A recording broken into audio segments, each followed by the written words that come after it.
नमस्कार बच्चों, स्वागत है आप सभी का। देखिए आज हम बात करेंगे कक्षा 9 को लेके, और कक्षा 9 में भी देखिए थोड़ा सा इसको ठीक कर दें। कक्षा 9 में भी अपन जो है वो बात करेंगे हिंदी अनिवार्य विषय को लेके, और हिंदी अनिवार्य में भी अपना जो रहेगा पुस्तक जो अपनी रहेगी वो रहेगी क्षितिज भाग 1। और क्षितिज भाग में 1 में भी अपना जो चल रहा है वो चल रहा है काव्य खंड वाला भाग। और काव्य खंड में भी देखिए अध्याय नंबर 11 की अपन बात करेंगे। उसमें सबसे पहले रसखान का जो कवि परिचय उसको लेके बात करेंगे, और बाद में इसके जो मतलब इसके जो पद हैं उसको सप्रसंग व्याख्याएं उसकी आपके सामने की जाएगी। ठीक है, तो चलिए शुरू करते हैं। सबसे पहले इनके कवि परिचय को लेके देखिए, रसखान का जो जन्म है वो 1548 ईस्वी को होता है। यहाँ पर मैं लिख देता हूँ 1548 ईस्वी को इनका जन्म होता है। मूल नाम की अगर बात करें तो सैयद अब्राहिम जो था इनका मूल नाम था, सैयद अब्राहिम इनका मूल नाम है। और दिल्ली के आसपास के ये रहने वाले हैं। और कृष्ण भक्त ने इन्हें जो है, कृष्ण भक्ति ने इन्हें ऐसा मुग्ध कर दिया था कि गोस्वामी विठलनाथ से इसको जो है दीक्षा मिली थी। अष्टछाप के जो कवियों में विठलनाथ जी थे, ठीक है, उनसे इनको दीक्षा जो है वो मिली थी। और ब्रज भूमि में ये जाकर रहने लग गए थे। और सन 1628 ईस्वी में जो है इनकी मृत्यु हो जाती है। और सुजान रसखान है, प्रेम वाटिका उनकी उपलब्ध, वर्तमान में उपलब्ध जो है वो कृतियाँ मानी जाती हैं, सुजान रसखान और प्रेम वाटिका। रसखान रचनावली के नाम से उनकी रचनाओं का संग्रह आपको मिल जाएगा, एक साथ आपको इनकी रचनाएं मिल जाएंगी। और प्रमुख कृष्ण भक्त कवि रसखान की अनुरक्ति न केवल कृष्ण के प्रति प्रकट हुई है, बल्कि कृष्ण भूमि के प्रति भी उनका जो है अनन्य प्रेम जो है वो भी प्रकट हुआ है। और उनके काव्य में कृष्ण की रूप माधुरी, ब्रज भूमि की महिमा है, राधा कृष्ण की प्रेम लीलाओं का मनोहारी वर्णन है। और वे अपने प्रेम की जो तन्मयता है, जिस प्रेम भाव से वो इसमें डूबे रहते थे, वो भी सारा इसमें वर्णन किया गया है। और भाव विह्वलता, भावों की गहराई तक जो है वो डूबना, वो भाव विह्वलता कहलाती है। और आसक्ति के उल्लास के लिए जितने प्रसिद्ध हैं उतने ही अपनी भाषा की मार्मिकता, शब्द चयन तथा व्यंजक शैली के लिए भी वे प्रसिद्ध माने जाते हैं। उनकी यहाँ ब्रज भाषा जो है वो अत्यंत सरस है, मनोरम यहाँ पर दिखाई देगी, जिसमें जरा भी जो है वो शब्दाडंबर आपको नज़र नहीं आएगा। ठीक है, तो ये चीज़ें आपके समझ में आई होंगी, कवि परिचय जो है अपना पूरा का पूरा समझ में आया होगा। चलिए इसके पद को लेके बात करते हैं। उन्होंने जो यहाँ पर जो सवैये अपने यहाँ पर दिए गए हैं कक्षा 9 की पुस्तक में, उसको लेके अपन बात करते हैं, उसके अर्थ को लेके अपन बात करते हैं। सबसे पहले बात करते हैं इसके प्रसंग को लेके। पहला पद जो हमारा रहेगा कि मानुष हो तो वही रसखानी, बसो ब्रज गोकुल गाँव के ग्वारन। ग्वारन का मतलब होता है ग्वाले, ग्वारन का मतलब क्या होता है, गुआड़े, गाय घेरने वाले, गायें चराने वाले। मानुष का मतलब होता है मनुष्य, मानुष का मतलब क्या होता है, मनुष्य। ठीक है, जो पशु, पशु का मतलब पशु होता है। हो तो कहा बस मेरो चरो, चरो यानी चरना होता है, नित्य यानी हमेशा, नंद यानी नंद बाबा की, धेनु यानी गाय, मझारन यानी बीच में। मझारन का अर्थ क्या होता है, बीच में। ठीक है, चलिए। पाहन हो तो पाहन यानी पत्थर होता है, वही गिरी, गिरी यानी पहाड़ होता है।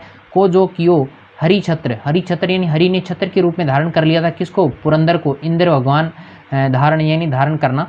जो खग यानी पक्षी हो तो बसेरो करो मिली कालिंदी, कालिंदी कहते हैं यमुना नदी को, कालिंदी किसको कहा जाता है, यमुना नदी को। कुल, कदम्ब की डारन, कदम्ब के पेड़, कुल यानी होता है किनारा, कुल यानी किनारा। ठीक है, चलिए इसका प्रसंग आपको क्या लिखना है वो मैं आपको बता देता हूँ कि इस सवैये में कृष्ण तथा कृष्ण भूमि के प्रति जो है वो कवि का अनन्य समर्पण भाव जो है वो यहाँ पर व्यक्त हुआ है।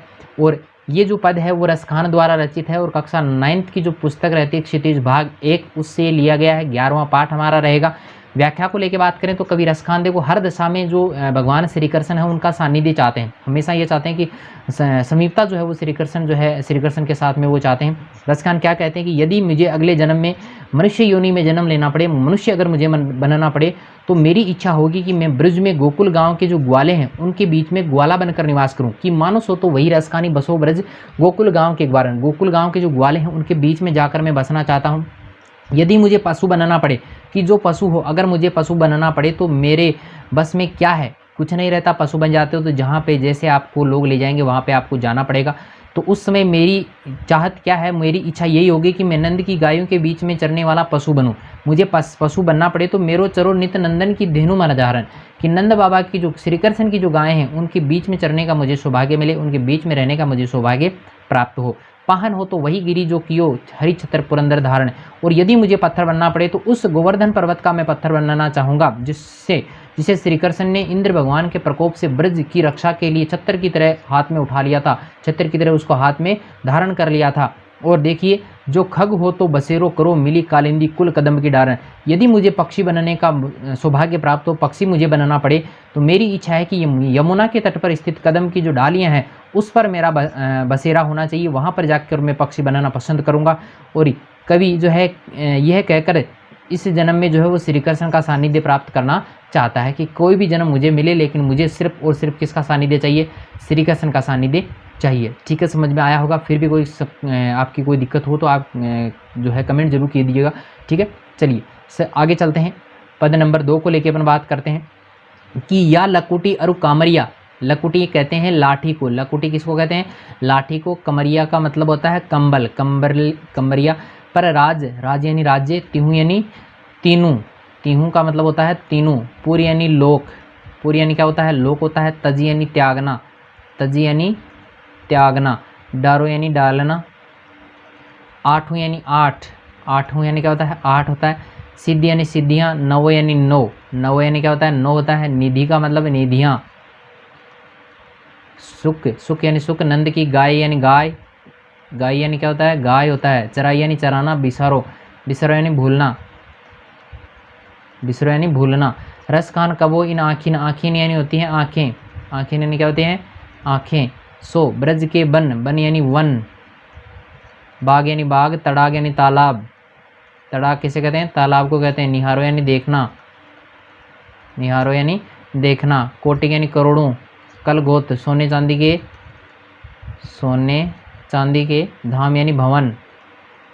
करील के कुंजन, करील के जो पेड़ होते हैं, कुंजन ऊपर वारो, ऊपर न्यौछावर करना। तो देखिए व्याख्या को लेकर बात करते हैं। प्रसंग मैंने पहले बता दिया, वही इसका रहेगा। तो कवि रसखान श्री कृष्ण की जो है प्रिय वस्तुओं के प्रति अपना अनुराग बताते हुए क्या कहते हैं, अपने प्रेम प्रकट करते हुए कहते हैं कि मैं श्री कृष्ण की लाठी और उसके कंबल मिलने पर, अगर मुझे श्री कृष्ण की लाठी और कंबल मिल जाए तो उस पर तीनों लोगों का जो सुख का जो साम्राज्य है वो भी त्यागने को तैयार हूँ। तीनों लोगों का जो सुख का साम्राज्य वो भी त्याग दूंगा। यदि मुझे नंद की गायें चराने का सौभाग्य मिले, देखो गायें चराने का सौभाग्य अगर मिलता है तो आठों सिद्धियों और 9 निधियों का जो सुख है वो भी मैं त्याग सकता हूँ। अर्थात नंद की गायें चराने का सुख मिलने पर अन्य सारे सुख जो है उसका मैं त्याग कर सकता हूँ। बहुत बड़ी बात है भाई, है ना।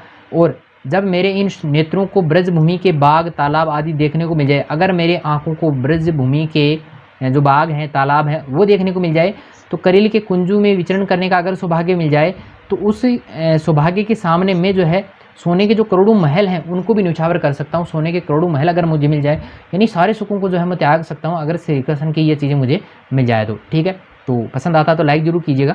चलिए आगे हमारा तीसरा पद जो रहेगा, तीसरा सवैया जो रहेगा कि मोर पखा सिर पर ऊपर राखियो, मोर पंख सिर यानी सिर, ऊपर यानी ऊपर, राखियो यानी रखना। गुंज की माल, गुंजा जो होता है समुद्र में पाया जाता है उसकी माला। गरे पहरियो, गरे यानी गले में, पहरियो यानी पहना, ओडी यानी ओढ़ना, पीतम्बर यानी पीले। ले लकुटी, लकुटी का मतलब होता है लाठी। बन यानी वन, गोधन यानी गायें, ग्वारिन यानी ग्वाले। संग फिरोंगी, फिरोंगी यानी फिरना। भावतो यानी अच्छा लगना, वही यानी वही। मेरो यानी मेरा, रसखान यानी रसखान। सो तेरे कहे सब स्वांग करूंगी, स्वांग का मतलब होता है रूप धारण करना। या मुरली, मुरलीधर की, मुरलीधर कहते हैं श्री कृष्ण को। किसको कहते हैं भाई, श्री कृष्ण को मुरलीधर कहा गया है। कि अधरान, अधरान, अधरान का मतलब होता है होठों पर धरी, अधरान धरूंगी। तो यहाँ पर यमक अलंकार का जो प्रयोग है वो यहाँ पर हुआ है। ठीक है, चलिए धरूंगी यानी धारण करना होता है। चलिए प्रसंग को लेकर बात करते हैं। सभी में कृष्ण के रूप सौंदर्य के प्रति गोपियों की जो मुग्धता है उसका वर्णन यहाँ पर किया है, जिसमें वे स्वयं को कृष्ण का रूप धारण कर लेना चाहती हैं। स्वयं ये चाहती हैं कि हम कृष्ण का रूप जो है वो धारण कर लेंगी। देखिए व्याख्या को लेकर बात करें, श्री कृष्ण से प्रेम करने वाली जो गोपी है वो अपनी सखी से क्या कहती है कि मैं प्रियतम कृष्ण की रूप छवि को अपने शरीर पर धारण करना चाहती हूँ। कि मोर पखा सिर पर, वो धारण करने के लिए क्या करती है, इस कारण मैं अपने सिर पर मोर पंखों का मुकुट धारण करूंगी। श्री कृष्ण का रूप धारण करने के लिए मोर पंखों का जो मुकुट है वो मैं धारण करूंगी, और गले में गुंजा की जो माला है वो पहनूंगी, और शरीर पर पीला वस्त्र पहनकर कृष्ण के समान ही हाथ में लाठी लेकर उन्हीं की तरह ग्वालों के साथ गायों वन में जो है वो गायों के पीछे पीछे भागूंगी। और जो बातें श्री कृष्ण को अच्छी लगती हैं वे सब करूंगी, सारी बातें करूंगी। तेरे कहने पर कृष्ण की तरह ही सब सारे जो रूप धारण है वो मैं कर लूँगी। और गोपी कहती है कि लेकिन मैं मुरलीधर की जो कृष्ण की जो मुरली है उसे अपने होठों पर कभी धारण नहीं करूँगी, क्योंकि वह तो मुरली नहीं बल्कि मेरी क्या है, सोतन के समान है, इसलिए मैं उस मुरली को कभी धारण नहीं करूँगी। श्री कृष्ण की सभी चीज़ें जो गोपियाँ हैं वो धारण करना चाहती है, लेकिन जो श्री कृष्ण की जो मुरली है उसको वह अपनी सोतन के समान मानती है, इसलिए उसको वो धारण नहीं करना चाहती। चलिए अगला जो हमारा पद रहेगा, पद नंबर 4 है। सवैया जो भी है सरल भावार्थ आपको इसका बताएंगे। देखिए काननी दे अंगूरी रहीबो, काननी यानी कानों में, अंगूरी यानी अंगुली, रहीबो यानी रहना। जब ही मुरली धुनी मंदी बजे, मुरली यानी मुरली, धुनी यानी ध्वनि, मंद यानी मंद, बजी है यानी बजती है। मोहनी तानन सो रस खानी, अटा चढ़ी गोधन गहे तो गहे भी।